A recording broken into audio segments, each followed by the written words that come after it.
Okay, this is like take 10 today. I don't know what's going on with me. So I'm going to try to get through this one without too many goof-ups. The Critical Role Vox Machina animated series Kickstarter is probably at this moment crossing the $9,350,000 pledged with 69,500 backers. If they're not, they were like less than $100 away from it and like 2 backers away from that before I started this video. So probably by the end of this video, they will have crossed those thresholds. Now, I don't know if you watched Vox Machina this week from Tuesday. There was a little bit, so hopefully this isn't a spoiler. There was a little bit of talk from Sam Riegel about there possibly being a secret stretch goal if they hit 10 million. Now, Sam Riegel's a goofball. It was sort of done tongue-in-cheek as like a little bit of a joke, it seemed, but it's entirely possible that there actually is a like super secret stretch goal for like what if they hit 10 million in the next 7 days, which is when the Kickstarter ends. I think that would be super cool if there is. It may have just been Sam Riegel just joking and being his silly self. But who knows? Maybe we're in store for something more amazing to be announced. I will look forward to that. Hey y'all, I am Gregory. This is 1 in 20 D&D. Welcome to DnDaily number 81. And well, I gotta tell you, I get into these streams like Critical Role and Dice Camera Action and the others that I've mentioned in other vlogs that I've had. And before I even say that, if you're new here, I should probably mention this is a daily vlog of me just rapping about D&D and RPGs and gaming in general. I share like some current news and events. I share my thoughts and insights.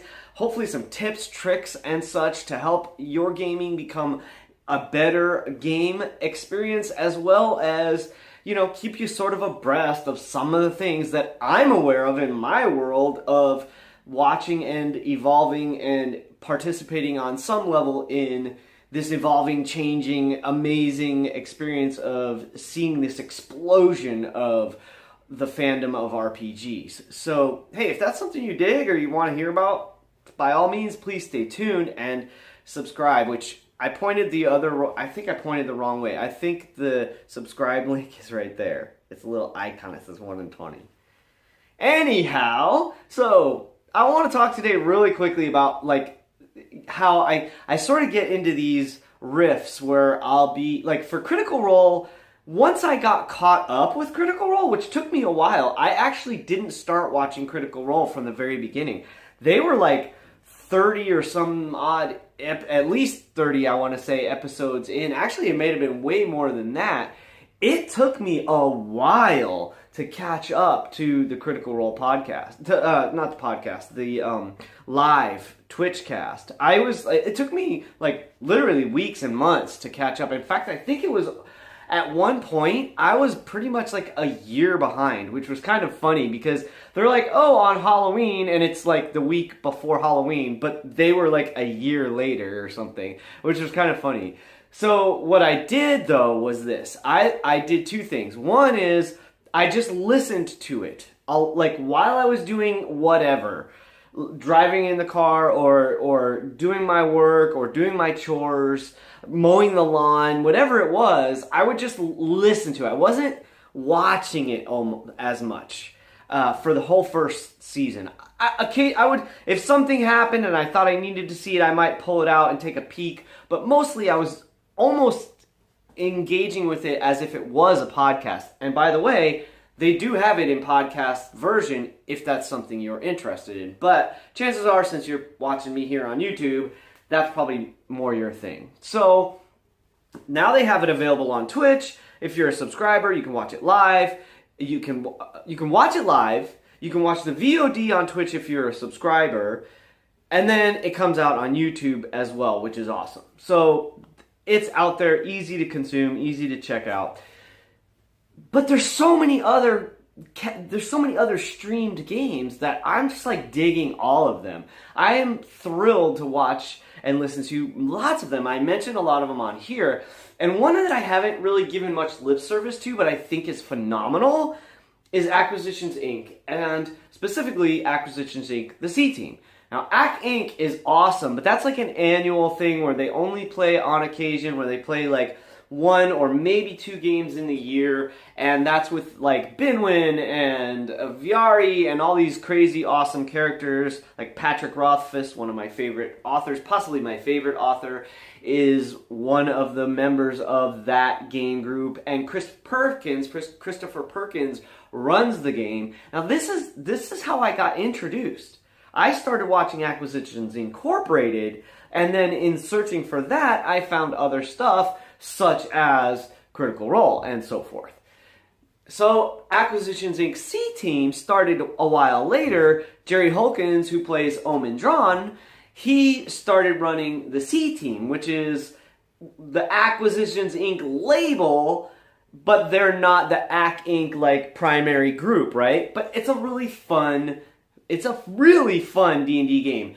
Also very different than many other D&D games you may have seen for 2 reasons. For one, the players are playing their characters in a really unique way of storytelling. It's very fun.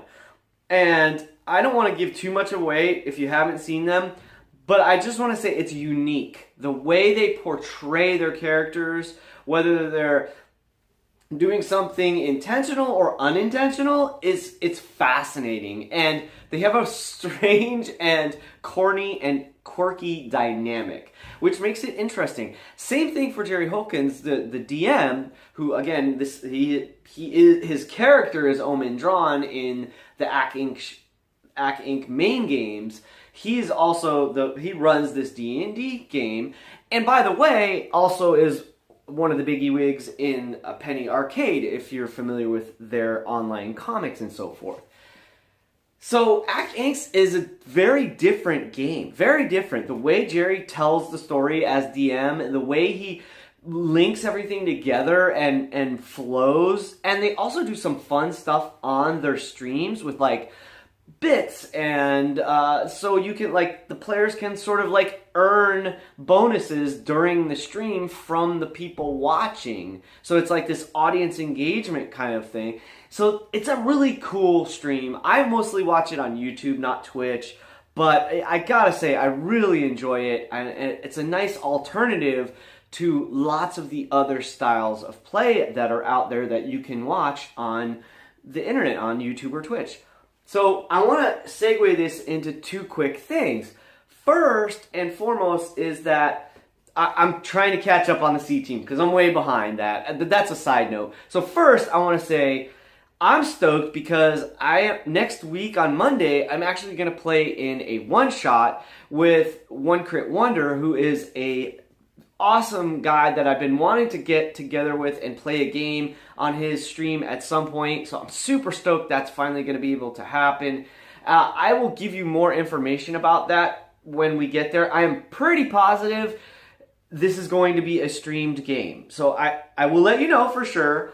And I will probably do a recap video after we play the game. It's a one-shot, but I think it's going to be lots of fun. I'm very excited about this. I've been brainstorming my character. I think I have it nailed down. I'll probably talk about that on one of these upcoming DnDailies.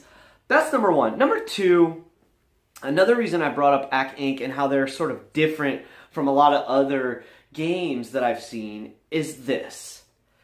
I created this idea that I hope you've seen. I did the t-shirts. I've been saying it at the end of these videos. But here's the thing.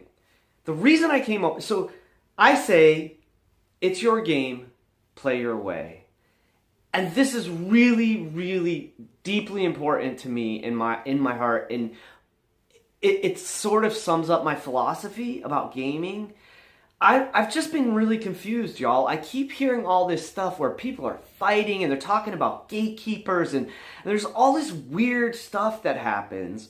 And there's like, some people are critical of like, as if there's like a right way and a wrong way to play D&D or any role-playing game for that matter. And I just don't understand it. This is just me being honest. I don't get it.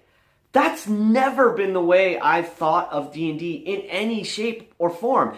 It came to me and the way I've been my whole life, I'm talking like almost 35, almost 40 years of playing D&D. I literally started playing when I was like 10 or 12 years old. I'm 45 this year. Never once has it been about like, oh, you're not good enough to play D&D. That's like, I can't even fathom that, okay? I understand it on a like baseline intellectual level, but in my heart, I don't get it. Because role-playing games and D&D has always been about, for me, it's always been about inclusion. Like, you want to play? Hell yeah, come on, sit down, let's try this. Especially for people that were outcasts of the cliques and the norms and the fun stuff that the popular kids were doing or whatever. It was always this thing of like, well, you know what? We welcome everybody. So I don't understand. I don't understand where this strange thing came up about like gatekeeping or any of that kind of stuff. If someone ever says you're playing D&D wrong, okay, the only way you're doing it wrong, this is the only way you're doing it wrong, is if you're not having fun. If you or the other people that you're gaming with are not having fun, then maybe something's wrong. Outside of that, it's your game. Play your way. That's what I'm saying to you. I would love for this to become a movement. Who knows if that's what'll happen. That's like a dream of mine. Like, wow, that would be so amazing to see this become some kind of a movement where people get that, like, they hear that phrase and they understand it and they, like, pass it on of like, hey, y'all, it's your game. Play your way. Play your way. What do you want to do at the table? Do you want to outlaw something? You want to, like, home rule or homebrew something? Do it. You know, do you want to have, like, nothing but combat? Do it. Is there no combat at all and only storytelling and role play? Do it. That's cool. It's your game. Play your way. That's what that's all about. I will give lots more insight and thought around this as the days go by. But man, I really needed to dig into this today. I probably should have front-loaded this and put this at the beginning of the video. So if you've stuck around to hear this, thank you. Thank you. Sincerely, from the bottom of my heart, I'm so grateful. It's your game. Play your way. That's my philosophy. I want to share that with you all. Let's spread it around, y'all. Let's help everybody. Let's lift everybody up. I want Dungeons & Dragons, I want role-playing games to be inclusive. That doesn't mean every single game group you join is going to be for you. Maybe there's some weird dynamic that doesn't fit, doesn't feel right, and that's okay. But that being said, you should be having fun at the table and go out there and do what you need to do. Find the right people. Trust me, they're out there. Find the right people, find the right group, and then make it your game and have your fun because you deserve to do that. Everyone deserves to do that. Everybody deserves to be a part of a fun, amazing gaming group because, man, does your life just get so much better when you have good friends to have a good laugh and a good cry and a good shout with. Wow, is it exciting. It's been a huge part of my life. I'm going to talk more about this going forward. I'm going to cut this one off right now because otherwise I'll just rant and rave for hours. Because I love this stuff, y'all. Thank you for being here. I hope to see you at a table someday. My name is Gregory. This is 1 in 20 D&D. And when I see you at a table, until I see you at a table, keep rolling 20s, y'all. And it is your game. Play your way.